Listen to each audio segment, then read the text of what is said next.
శ్రీమాత్రే నమః. మిత్రులందరికీ శుభోదయం.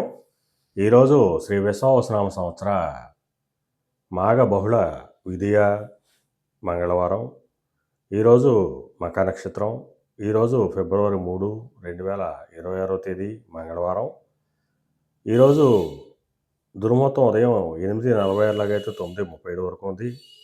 వజ్రం ఉదయం 11:59 లాగైతే 1:34 వరకు కూడా వజ్రం ఇవ్వడం జరిగింది. ఈరోజు పంచాంగరీత్యా ఈ రకమైనటువంటి ఫలితాలు గోచరిస్తున్నాయి.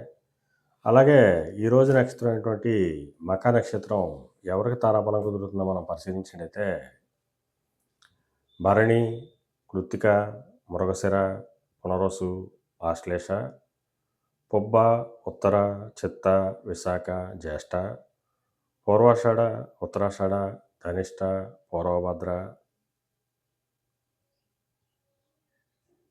రేవతి.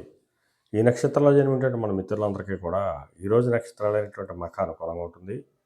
అందువలన ఇప్పుడు చెప్పుకున్నటువంటి నక్షత్ర జాతకులందరికీ ఈరోజు శుభకరంగా ఉండే అవకాశం ఉంది. అలాగే ఈరోజు రాశి ఫలాలను మనం పరిశీలించినట్టయితే మేషరాశిలో జన్మించిన వాళ్ళకి సంతానానికి సంబంధించిన శుభవార్తలు ఉంటారు.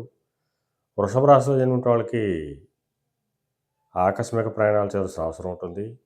మిథున రాశిలో జన్మించిన వాళ్ళకి పరాక్రమంతో ఆదాయాలు ఏర్పడతాయి. కర్కాటక రాశిలో జన్మించిన వాళ్ళకి ధనాదాయం వృద్ధి చెందుతుంది. సింహరాశిలో జన్మించిన వాళ్ళకి ఆరోగ్యం చేకూరుతుంది. కన్యారాశిలో జన్మించిన వాళ్ళకి అనారోగ్య సూచన, ధనవ్యయం కలుగుతుంది. తులారాశిలో జన్మించిన వాళ్ళకి చేసేటువంటి వ్యాపారాలు లాభసాటిగా సాగుతాయి. వృశ్చిక రాశిలో జన్మించిన వాళ్ళకి ఉద్యోగ అవకాశాలు పెరుగుతాయి. ధనుర్రాశిలో జన్మించిన వాళ్ళకి పితృరాజస్థానికి సంబంధించి శుభవార్తలు అంటారు. మకర రాశిలో జన్మించిన వాళ్ళకి అనారోగ్య సూచన, ధనవ్యయం, కార్యటంకాలు ఏర్పడతాయి. కుంభరాశిలో జన్మించిన వాళ్ళకి కళత్రపూర్వక ధనలాభం కలుగుతుంది.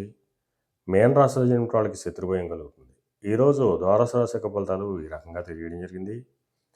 అలాగే ఈరోజు మంగళవారం. వ్యవసాయ రంగంలో ఉన్న వాళ్ళకి కానీ, వ్యవసాయ ఉత్పత్తులు క్రయ విక్రయాలు చేసిన వాళ్ళకి కానీ, ఎలక్ట్రికల్ రంగంలో ఉన్న వాళ్ళకి కానీ, ఎలక్ట్రికల్ వస్తువులు క్రయ విక్రయాలు చేసిన వాళ్ళకి కానీ ఈరోజు మిక్కిలి శుభదాయకంగాను లాభదాయకంగా ఉండే అవకాశం ఉంది. అలాగే ఫైనాన్స్ రంగంలో ఉన్న వాళ్ళకి కానీ, బ్యాంకింగ్ రంగంలో ఉన్న వాళ్ళకి కానీ, మొదలైనటువంటి వస్తువులు క్రయ విక్రయాలు చేసిన వాళ్ళకి కానీ ఈరోజు మిక్కిలి శుభదాయకంగాను లాభదాయకంగా ఉండే అవకాశం ఉంది. అలాగే ఈరోజు మంగళవారం.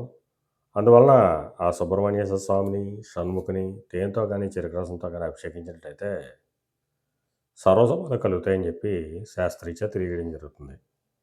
అలాగే మరలా రేపు శుభోదయం కార్యక్రమంలో మరిన్ని విషయాలు తెలుసుకుందాం. అంతవరకు మన మిత్రులందరికీ మరొకసారి శుభోదయం. ఇట్లు మీ పెదబాబు సిద్ధాంతి, గోలాల మామిడాడ.